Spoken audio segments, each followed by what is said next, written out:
최근 몇 주 동안 저희가 기도에 대해서 제가 살펴보았죠. 기억하시는 분 계시나요? 어떤 말씀했는지?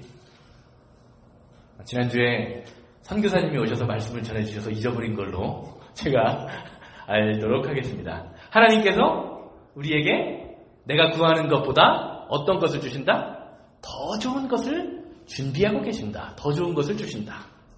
또 하나님께서는 저와 여러분들이 기도하기 전에 필요한 것, 원하는 것, 구하는 것을 어떤다? 이미 먼저 알고 계신다라는 것을 살펴보면서 우리의 기도 생활이 어떠해야 하나를 살펴보았죠.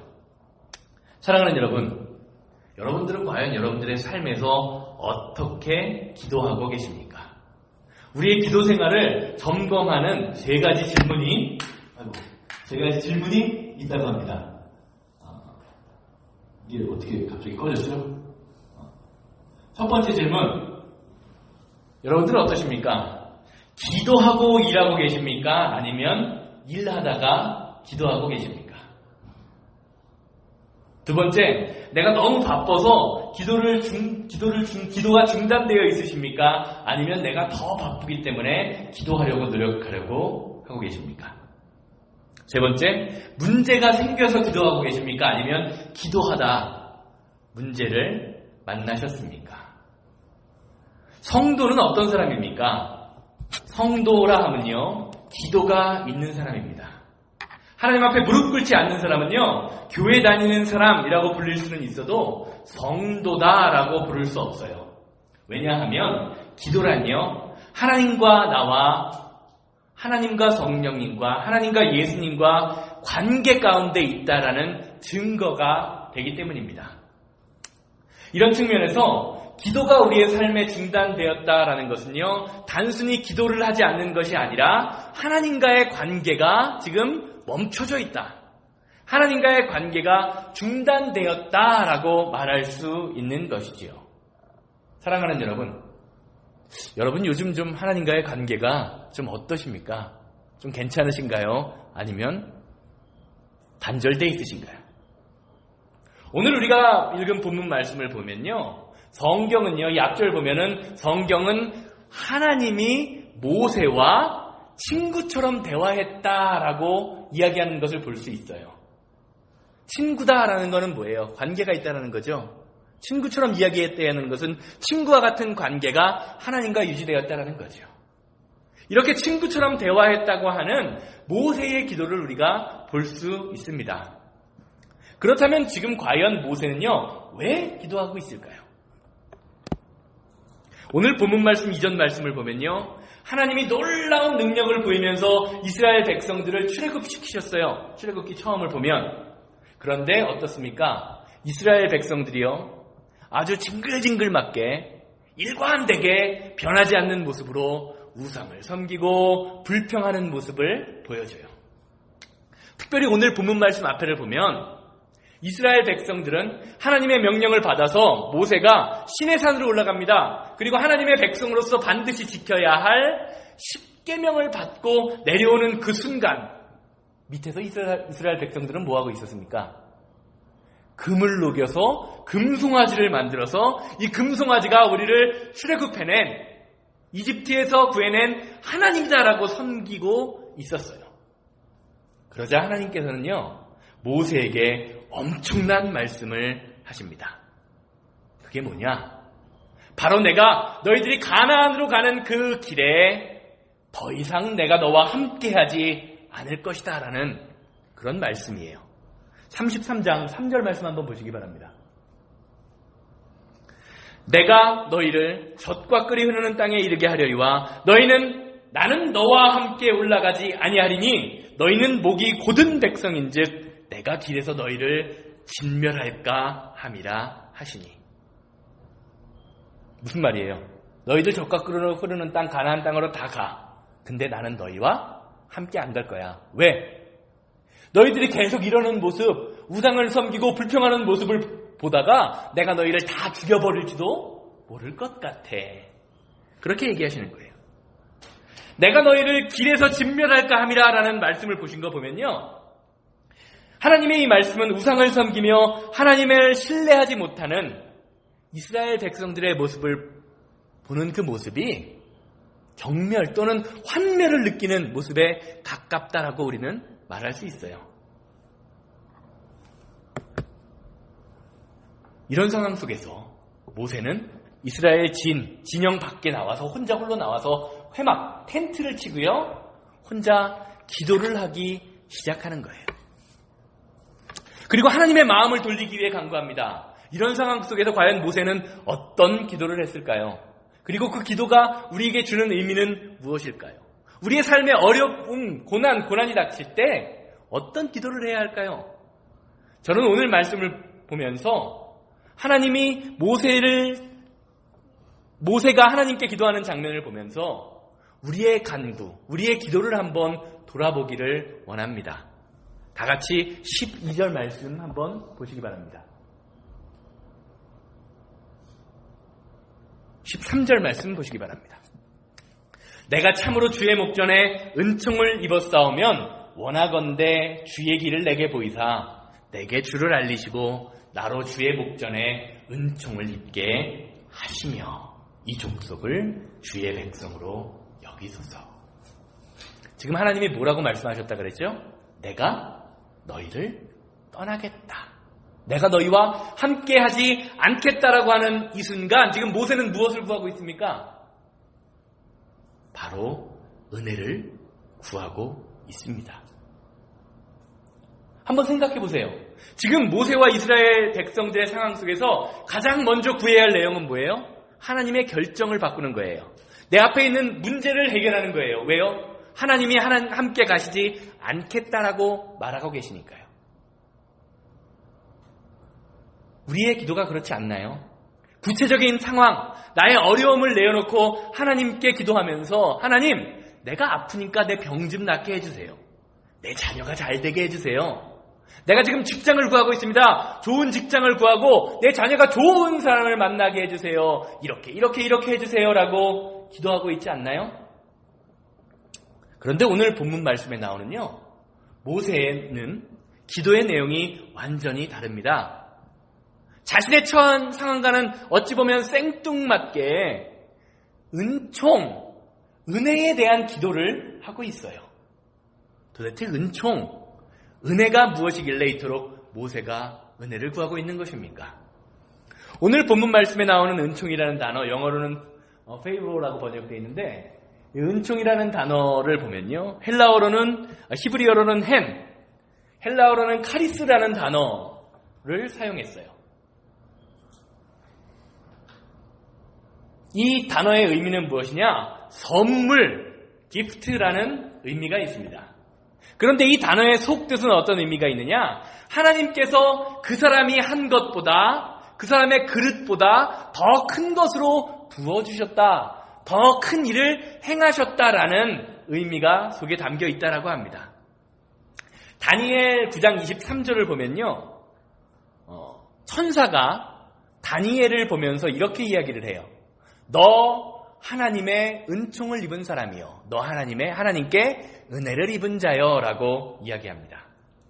다니엘이 은총의 사람이라는 것은요, 하나님 앞에 하루에 3번씩 기도를 드리는 다니엘의 모습을 보시고, 하나님이 다니엘이 행한 것보다, 다니엘이 할 수 있는 것보다 더 큰 은혜를 부어주셔서 그를 사용하셨다라는 말이라는 거예요. 한번 생각해 보십시오. 다니엘, 그가 느부갓네살 왕 앞에서 한 것이 무엇입니까? 그저 기도만 했을 뿐입니다. 기도만 했을 뿐인데 하나님께서는요, 그 기도한 다니엘을 사용하셔서, 아주 크게 사용하셔서 바벨론의 총리가 되게 만들었다라는 거예요. 다니엘이 한 것이 많습니까? 아니면 하나님이 행하신 일이 많은가요? 하나님이 다니엘을 통해서 하신 것이지요. 그게 바로 은총이라는 말입니다. 하나님이 다니엘을 인정해 주시고 하나님이 다니엘을 높여주셨다라는 말이에요. 그래서 천사는 하나님 말씀을 통해서 다니엘을 뭐라고 부르고 있습니까? 너 은총의 사람이요, 은혜 입은 사람이요 라고 말하는 거예요. 오늘 본문 말씀 12절에도요, 똑같은 말씀이 나오죠. 12절 말씀을 보면 이렇게 이야기해요. 주께서 전에 말씀하시기를 나는 너를 이름으로도 알고 내 앞에서 너는 은총을 입었다라고 이야기를 해요. 쉽게 말하면 무슨 말입니까? 내가 모세, 너라는 사람을 아주 잘 안다. 너에 대해서 모르는 것 없이 다 안다. 네 이름, 네 성격, 네가 어떤 일을 했는지 다 안다라는 거예요. 그런데 모세에게 하나님께서 모세가 가진 것보다, 모세의 그릇보다, 모세의 능력보다 더 큰 은혜로 그를 사용하셨다라는 말입니다. 사실 그렇지 않습니까? 모세, 어떤 사람입니까? 이스라엘 왕궁에 있을 때 혈기 부리다가 자기 왕족이라고 잘났다고 혈기 부리다가 이집트 군인을, 애굽 군인을 죽이고 도망자가 된 사람이에요. 그래서 어떻게 살았어요? 기껏해야 양이나 치던 그냥 목자였습니다. 나이는 또 어떻습니까? 80이나 먹은 늙은 노인이죠. 그런데 하나님께서는요, 모세를 붙들어서 모세가 할 수 있는 것보다 더 크게 사용하십니다. 왜요? 은혜를 주셨기 때문에. 그래서 성경은요, 모세를 은총의 사람, 은혜의 사람이라고 부르고 있는 거예요. 다니엘만이 아닙니다. 모세만이 아닙니다. 사랑하는 여러분, 성경을 보세요. 하나님께 은혜를 입은 사람들의 이야기가 바로 성경 이야기 아닌가요? 은혜를 입은 사람들의 이야기. 그렇다면 저와 여러분들이 하나님 앞에서 구해야 할 것은 무엇일까요? 그냥 단순히 문제만 해결되면 됩니까? 아니죠. 하나님 앞에 은혜만 있게 되면 모든 문제가 자연스럽게 해결되지 않을까요? 오늘 13절 말씀에 주의 백성으로 여기소서라는 단어가 있죠. 말이 있죠. 주의 백성으로 여기소서. 주의 백성으로 여기소서라는 말이요. 영어로는 어떻게 되어 있습니까? Remember that this nation is your people. 주의 백성임을 기억하여 주시옵소서. 왜 모세는요, 지금 하나님께서 이스라엘 백성들, 하나님의 사람들을 주의 백성으로 기억하라고 이야기하고 있습니까? 그것은요, 주의 백성으로 불려지는 것, 주의 백성이 되는 것이 세상에서 가장 큰 축복이기 때문입니다, 여러분. 이걸 믿는 것이 믿음이고요. 이걸 믿는 것이 신앙이에요.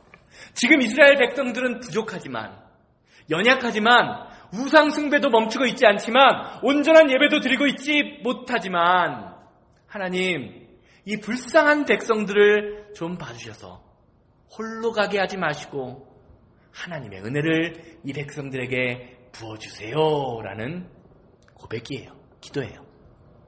지금 부족하니까, 지금 연약하니까, 지금 아프니까 더 사랑해 주세요 하나님, 이라는 고백이지요. 사랑하는 여러분, 앞으로 여러분들의 삶에, 여러분들의 인생에 어떤 기도를 하기 원하십니까? 하나님, 나 이것 좀 고쳐주세요. 하나님, 나 이것 좀 해주세요.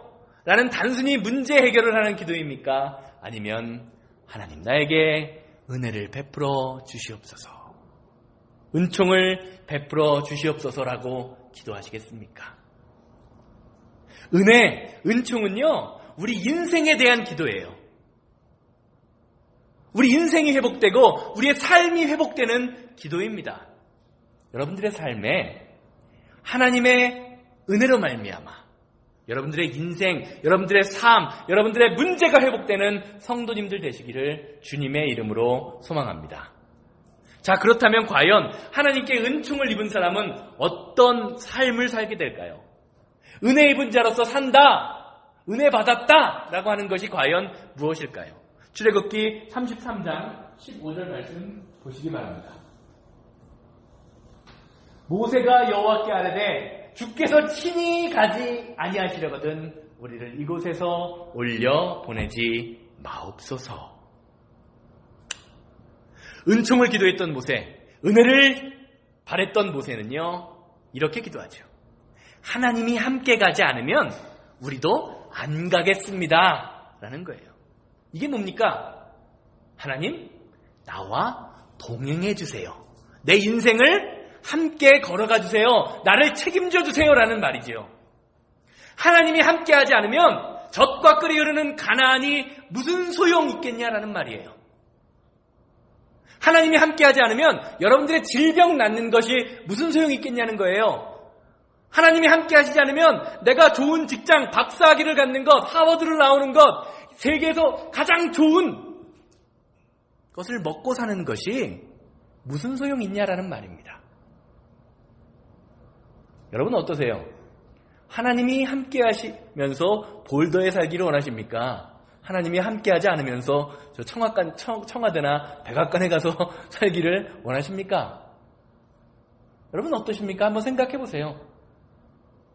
모세는요, 하나님과 함께하는 동행의 복, 그것이 무엇인지 아는 사람이었어요.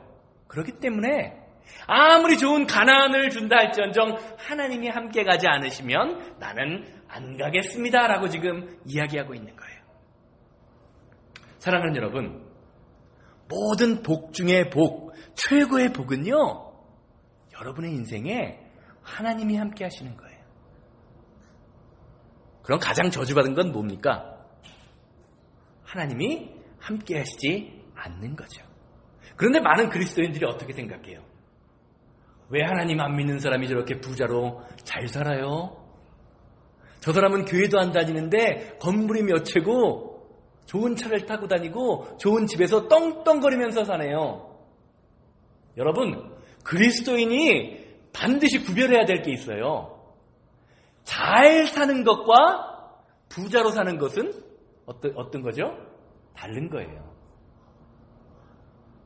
잘 사는 것과 부자로 사는 것은 다른 겁니다. 그런데 우리는 부자로 사는 것이 잘 사는 걸로 착각을 해요. 우리 말에 그렇게 돼 있어서 그런지 몰라도 부자로 살면 부러워해요. 아유, 나도 한번 복권에 맞아서 대박이나 한번 맞아봤으면 좋겠네. 그렇게 살다가 잘못 살면 어떻게 가는 거예요? 그냥 지옥에 가는 거죠.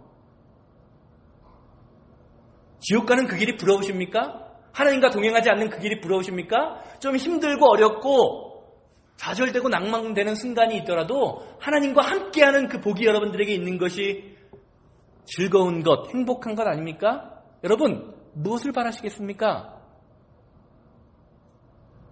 최고의 복은요, 하나님과 동행하는 거예요. 이걸 믿으시는 여러분, 이것을 믿음의 눈으로 바라볼 수 있는 아름다운 교회 되기를 주님의 이름으로 소망합니다. 하나님이 함께 하시지 않으면 안 갈 거예요. 가나안 땅, 젖과 꿀이 흐르는 아주 풍성한 땅이라도 안 갈 거예요 라고 기도하던 모세는요, 계속해서 이렇게 고백하죠. 16절 말씀 보시기 바랍니다. 주의 백성이 은총 입은 줄을 무엇으로 우리가 알겠습니까? 라고 질문해요. 그러면서 이렇게 얘기하죠. 주께서 우리와 함께 행하심으로 나와 주의 백성을 천하 만민 중에서 구별함이 아니니까. 여러분, 여러분이 은혜 받았나? 여러분이 은총 받았나? 어떻게 알 수 있냐라는 거예요. 동행이라는 거죠. 하나님과 함께함이 보여야 된다는 거죠. 하나님과 관계를 맺으면서 우리의 삶에 하나님의 능력이 나타남이 보여야 된다는 거예요. 만약에 하나님이 함께하지 않으시면 내가 그리고 이스라엘 백성들이 다른 민족과 다른 것이 무엇이냐라는 거예요. 여러분, 당시에 이스라엘 백성들 한번 생각해 보세요. 소위 말하는 개털이에요. 아무것도 없어요. 집도 없어요. 신발은 40년째 신어서, 옷도 40년째 입어서 하나님께서 해지지 않게 만들어주셨다고 하는데 어떻겠습니까? 먼지 투성이에 아무것도 없는 거지꼴 같은 노숙자 같은 인생들 살고 있어요. 그런데 그 주변에 있던 아모리 족속, 잘 나가는 많은 족속들보다 지금 이스라엘 백성들이 훨씬 더 나은 백성이다라고 고백하고 있는 거죠. 왜요? 하나님과 함께 하니까요. 동행이란 무엇입니까? 동행, 함께 걷는다라는 말이지요. 창세기에서 아담은요, 원래 하나님과 함께하는 사람, 하나님과 친구처럼 대화할 수 있는 사람이었어요. 그런데 어떻게 됩니까? 선악과 그거 한 번 따먹음으로 하나님과 동행함을 잊어버렸죠. 그래서 성경에서 보면 아담이 더 이상 하나님과 함께할 수 없이 하나님과의 관계가 끊어진 그것을 에덴에서 쫓겨났다라고 이야기해요. 그리고 시간이 한참 지나서 어떤 사람이 나옵니까? 하나님과 동행하는 사람, 에녹이라는 사람이 나와요. 성경은요, 에녹을 하나님과 동행하는 사람이라고 부릅니다. 왜 에녹을 그렇게 불렀습니까? 동행한다는 것은요, 하나님과 함께 걷는다라는 의미를 넘어서 하나님과 날마다 친밀하게 교제하는 사람, 하나님과 날마다 은혜 안에 사는 사람, 하나님의 은혜 안에 사는 사람이라는 뜻이 있기 때문에 그렇습니다. 사랑하는 여러분, 내가 신앙을 가졌다는 것, 내가 믿음이 있다는 것은요, 예수님을 나의 삶의 구원자로 받아들일 뿐만 아니라 내가 예수님과 날마다 동행하며 하나님 앞에 무릎 꿇으며 하나님과 친밀한 교제를 갖겠다라는 고백이에요. 결단입니다. 사랑하는 여러분, 누구와 함께하고 싶으십니까? 무엇이 여러분들의 인생을 이끌어 가게 만들고 싶으십니까?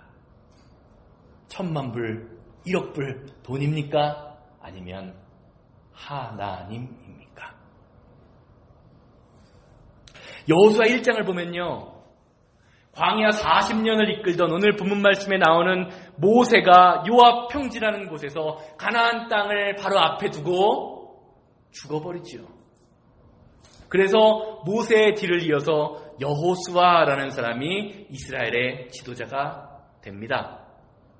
그런데 여호수아는요, 40년의 광야 생활 동안 이스라엘 백성이 얼마나 악하고 얼마나 불평이 많고 얼마나 원망이 많고 얼마나 우상숭배를 하는 사람이라는 것을 보았기 때문에 어땠을까요? 담대했을까요? 아니요. 걱정이 너무 많았어요. 두려웠어요. 그러던 그때 하나님께서 두려워하는 여호수아에게 이런 말씀을 주십니다. 여호수아 1장 5절. 내 평생에 너를 능히 대적할 자가 없으리니 내가 모세와 함께 했던 것 같이 너와 함께 있을 것입니다. 내가 너를 떠나지 아니하며 버리지 아니하리라. 사랑하는 여러분, 무엇이 두려우십니까? 무엇 때문에 괴로워하고 계십니까? 어떤 분은 질병 때문에, 어떤 분은 취업 때문에, 어떤 분은 공부하기가 힘들어서, 어떤 분들은 관계나 사업 문제 때문에, 내가 해결할 수 없는 문제 때문에 어쩔 줄 몰라 하는 분들이 너무나 많아요. 문제를 보지 마시고요, 여러분들과 함께 하시는 하나님, 여러분들과 동행하게 내가 너희를 영원히 떠나지 않겠다라고 약속하시는 하나님을 볼 수 있는 믿음의 눈 가지시기를 주님의 이름으로 소망합니다. 옆 사람 한번 보세요. 옆 사람 한번 보세요. 잘생겼나요? 마음에 드시나요, 옆 사람이? 옆 사람 마음에 안 들면 안 돼요. 옆 사람 마음에 들어야 돼요. 교회 왔는데 옆 사람 마음에 안 들면 안 되잖아요. 옆 사람 보시면서요, 한번 이야기해 보시기 바랍니다. 힘내세요. 하나님이 함께 하십니다. 하나님이 책임져 주실 거예요. 하나님이 여러분 지켜주실 거예요. 누가 이렇게 얘기하는 거예요? 목사가 얘기하는 게 아니라 성경이 그렇게 얘기하고 있잖아요. 내가 모세와 함께 있었던 것 같이 너와 함께 하리라.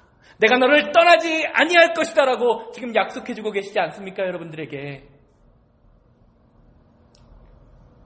사랑하는 여러분, 하나님이 함께함으로 말미암아 여러분들의 삶에 하나님의 능력이 나타나게 될 줄 주님의 이름으로 소망합니다. 주님의 이름으로 소망합니다. 예. 아멘 하셨는데요, 하나님과 동행하게 되면 여러분들의 삶에 어떤 능력이 나타나게 될까요? 이걸 알아야 되잖아요. 그렇잖아요. 그냥 아멘 했는데 어떤 게 능력인지 모르면 안 되잖아요. 그래서 그 능력에 대해서 알아보려고 합니다. 출애굽기 33장 18절의 말씀 보세요. 모세가 이르되 원하건대 주의 영광을 내게 보이소서. 모세가 하나님이 함께 하시지 않으면 나도 안 가요. 하나님, 나와 함께 해주세요라고 기도하니까 하나님이 그래 내가 못 이기시는 척하고 부모가 자녀에게 미안하다고 하면 벌써 용서하고 싶은데 미안해요 엄마 아빠 한마디 못해갖고 용서 안 하는 척 하는 경우 많잖아요. 하나님도 마찬가지예요. 못 이기시는 척하고 그래 내가 너희와 함께 해줄게 라고 이야기하시는 거예요. 그러자 출애굽기 33장 18절을 통해서 모세가 이야기하는 거죠. 주의 영광을 내게 보이소서. 하나님의 영광이 도대체 뭐길래 모세가 하나님의 영광을 보여달라고 했을까요? 그리고 모세가 하나님의 영광을 위해서 기도했다면 우리도 하나님과 동행하는 우리도 하나님의 영광을 위해서 기도해야죠. 자, 그러면 모세가 원했던 그 영광은 과연 무엇이었을까요? 오늘 말씀을 자세히 처음부터 쭉 살펴보면요, 모세가 지금 기도하고 있는 하나님의 영광이라는 것은 하나님이 우리의 삶에 간섭하셔서 하나님이 우리의 삶에 나타나셔서 보여지는 직접적인 역사를 뜻하는 것입니다. 쉽게 말하면 무엇이냐? 하나님만이 할 수 있는 일이 이 땅에 나타나는 거예요. 그리고 또한 그 역사를 통해서 우리의 마음에 지워질 수 없는 하나님의 흔적이 우리 마음 가운데 새겨지는 것입니다. 그래서 사도 바울은 뭐라고 고백합니까? 내가 그리스도의 흔적을 가졌노라. 내가 그리스도의 심장을 가지고 있노라 라고 고백하는 거죠. 왜요? 사도 바울의 삶에 날마다 하나님의 영광이 나타났기 때문입니다. 모세가 하나님의 영광을 구하는 이유가 있습니다. 왜요? 지금 이스라엘 백성들이요, 하나님의 영광을 바라는 것이 아니라 사람의 영광에 취해 있기 때문에 그래요. 출애굽하는 과정 속에서 하나님이 얼마나 많이 살아계심을 보여주시고 만나주시고 반석에서 물도 나게 하시고 만나와 메추라기를 날마다 먹이시는데 모세가 보기에 이스라엘 백성들은 여전히 사람의 영광, 사람의 편안만 추구하고 있어요. 쉽게 말하면 뭡니까? 그냥 그저 잘 먹고 잘 살고 편하게 살기만을 원하고 있는 거예요. 그러니까 어때요? 내가 여기가 좋사오니 생각하면서 하나님의 영광은 구하지도 않아요. 하나님의 사람 모세가 볼 때요, 그들에게 지금 희망이 없습니다. 능력이 없습니다. 사랑하는 여러분, 그저 그냥 여러분들의 인생에 편하게 잘 먹고 잘 사는 것, 이스라엘 백성들만 이렇습니까? 혹시 저와 여러분들의 모습은 아니에요? 좀 편했으면 좋겠다. 좀 잘 먹었으면 좋겠다. 좀 잘 살았으면 좋겠다. 잘 먹고 잘 지내고 아무 일 없었으면 좋겠다. 이게 저와 여러분들의 모습은 아닙니까?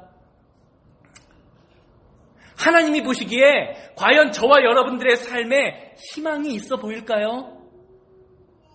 내가 이 볼도 아름다운 교회 성도님들과 함께 갈만하다, 함께 할만한 사람들이다라는 그러한 고백이 하나님의 입술에서 나오고 계시냐는 말이에요. 사랑하는 여러분, 사람의 영광에 취해 있는 우리, 아니 나 자신이 하나님 없이는 죄인이다, 하나님 없이는 아무 소망이 없다라는 고백이 우리 가운데 일어날 때에만 우리는 우리의 삶을 통해서 하나님의 영광을 볼 수 있습니다. 나를 구원하시기 위해서 십자가까지 지시고 못 박히신 그 예수님의 능력이 내가 죽을 때에, 나에게는 희망이 없음을 볼 때에 우리의 삶에서 나타난다는 거예요. 사랑하는 여러분, 사도 바울의 고백처럼 여러분들 마음속에 예수님의 흔적이 있으십니까? 어떠십니까? 예수님의 마음이 있으십니까? 근데 왜 이 모양 이 꼴이죠? 저를 보고 말하는 거예요. 여러분들 보고 말하는 게 아니고요. 왜 목사라고 하는데 이 모양 이 꼴밖에 안 되냐는 겁니다, 여러분.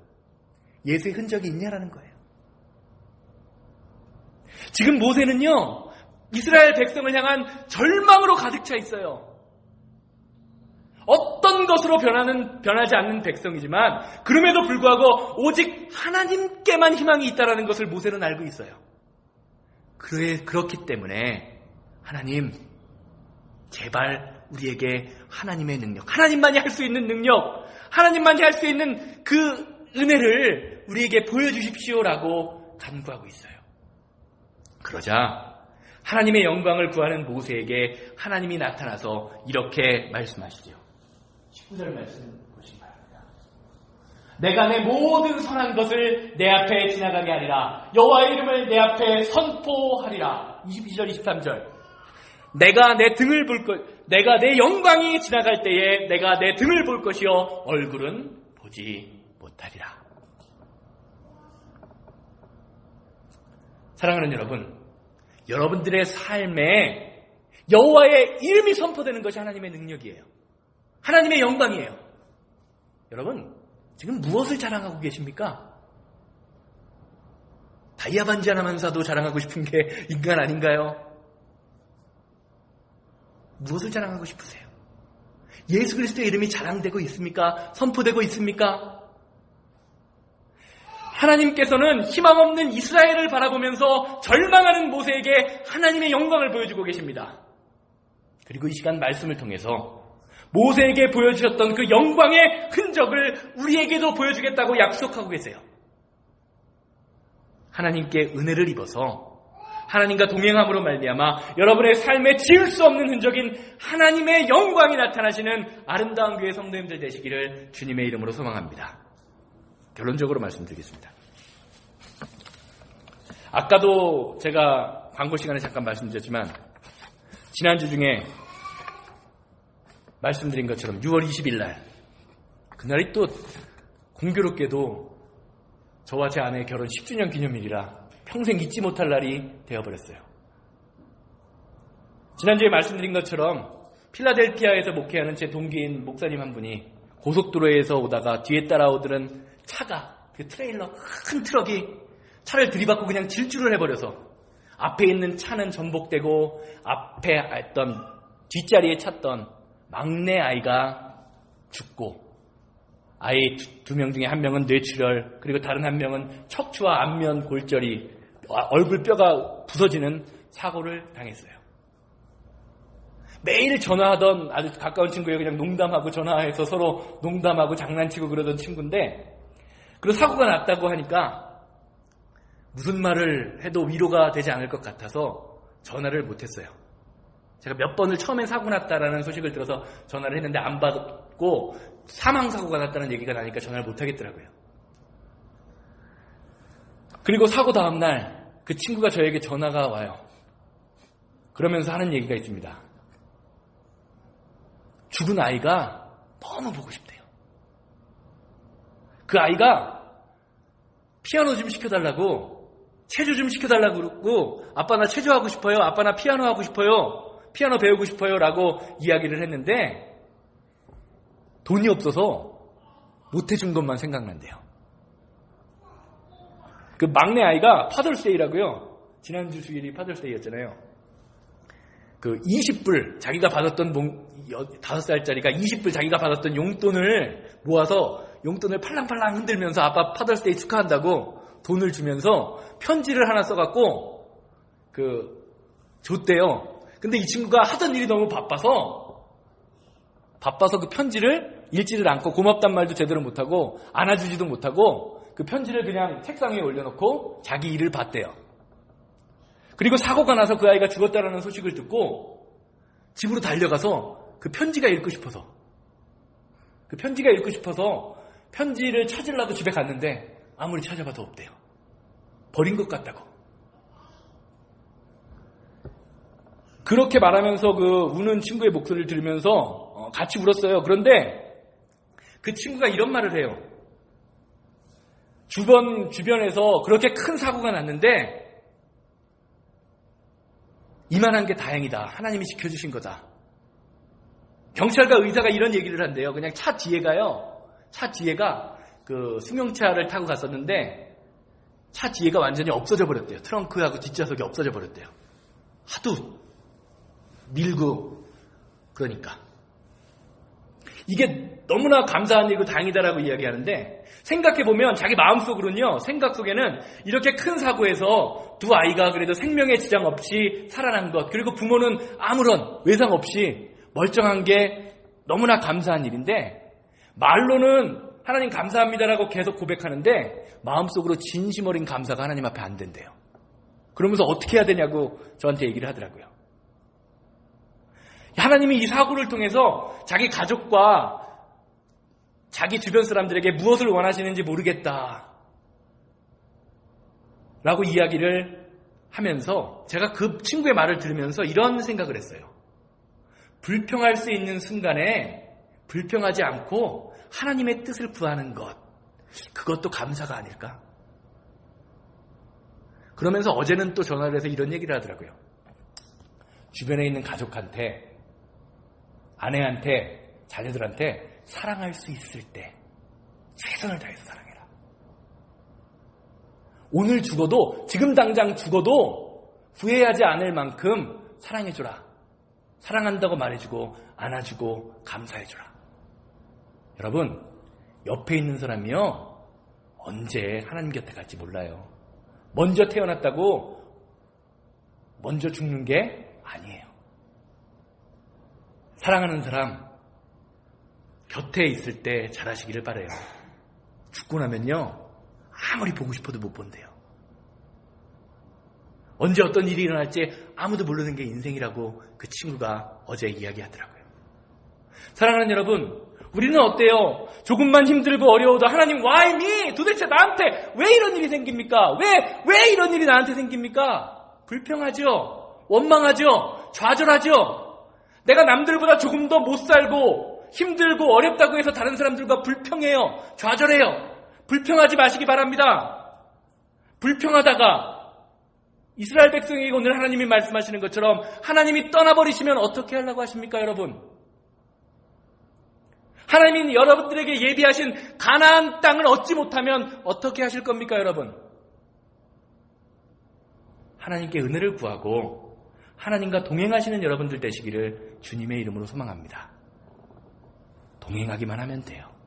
은혜만 받으면 돼요. 그러면 여러분들의 삶에 하나님의 영광, 하나님의 능력은 자연스럽게 나타나게 되어 있습니다.